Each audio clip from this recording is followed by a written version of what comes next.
à côté. Euh, L'Union européenne a une tendance à avoir beaucoup de lois, de réglementations et législation est souvent beaucoup plus poussée. Bon, non, pas du tout, ouais, beaucoup plus, beaucoup plus. Donc, ça veut dire que nous, en fait, on vient placer des standards qui sont à un niveau quand même relativement suffisamment élevé par rapport aux voisins. Donc, c'est-à-dire que une signature électronique qui est conforme à l'eIDAS, donc au niveau du territoire européen, bah, le sera aux États-Unis.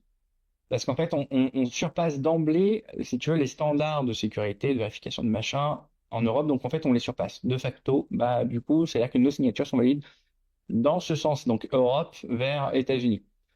Dans le cas de Signatello, par exemple, nous, la signature électronique qu'on propose à nos clients, elle est valide partout en Europe. Et vu qu'on respecte les standards bah, de l'Union européenne, du coup, ça nous rend aussi bah, valides aux États-Unis, de facto. Ça, c'est notre cas.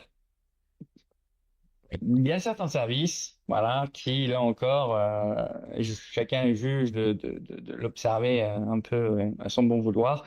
Nous, on a audité certains des services qui existaient déjà et qui existent encore, et souvent, soit ça se limite à la valeur de la signature électronique américaine, du coup, qui n'a aucune valeur en France et aucune valeur sur le territoire européen.